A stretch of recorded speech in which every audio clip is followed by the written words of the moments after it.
Et salut à tous. Alors, petite vidéo aujourd'hui pour vous présenter un véhicule qui normalement devrait rentrer. C'est la Dacia Spring.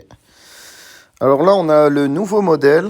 Moi, à mon avis, ça sera l'ancien avec les nouveaux logos et cette couleur, la verte, qui est vraiment très très bien. Je me demande bien pourquoi les constructeurs n'ont pas un code couleur un peu comme un branding où il ferait que 3 ou 4 couleurs, ou allez 5 on va dire, mais vraiment quelque chose de très spécifique, dédié à leur marque, quoi, qu'on puisse les reconnaître juste à la couleur du véhicule.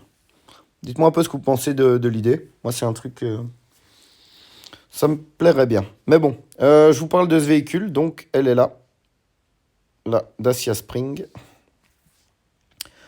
Donc moi, je la trouve très très belle. Franchement, ils ont fait un pas en avant sur le design et tout. Ça fait plus du tout low cost, quoi. Donc 19 990 pour ce prix-là, sincèrement, c'est le même prix que la 208 hein, que j'ai acheté. Donc assez bon positionnement, j'ai envie de dire. Qu'est-ce qui nous parle en termes d'autonomie? Voilà, 230 et 305 en urbain. Bon, faut voir un peu. J'essayerai en réel, hein, mais quand j'avais fait le test et tout ça, sur les kilomètres que j'avais fait, c'était assez représentatif.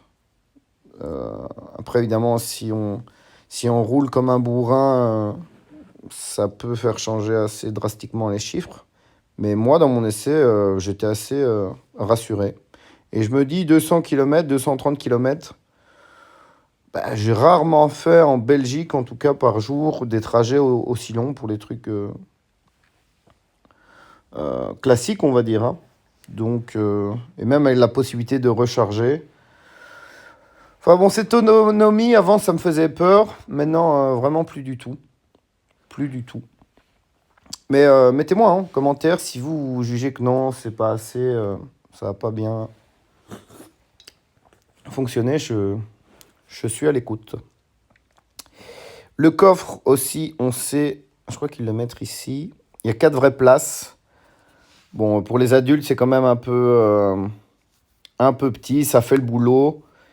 5 places, vous pouvez oublier. C'est vraiment une 4 places. Mais je préfère 4 vraies places que jouer le quart de la 5e place et au final, c'est pas réellement ça.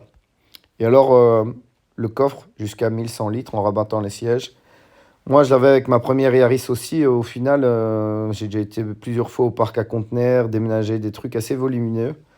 Alors, ça paraît être une petite voiture, mais au final, avec le coffre rayon comme ça, il est un peu resserré aussi, hein. Je ne sais pas si vous voyez bien sur l'image là.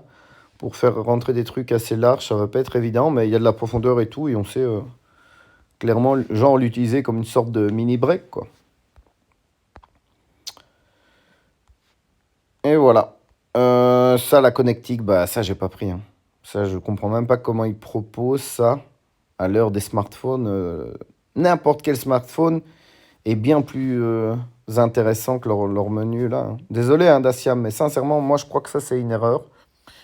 Faut plus mettre ça. Mettez, comme vous avez fait là sur la Dacia Jogger, des supports à smartphone. Et en fait, les gens ont un ordinateur de bord ou un GPS amovible, hein, c'est leur smartphone, hein. Donc moi, il faut abandonner. Ça va disparaître. Clairement, c'est un truc qui va disparaître, je crois, sur toutes les voitures.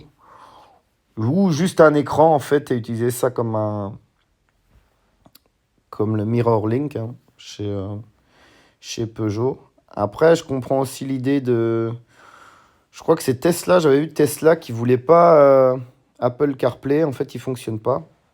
Parce qu'ils veulent prendre, en fait, chacun veut prendre un peu le monopole. Donc c'est un peu la guerre par rapport à ça.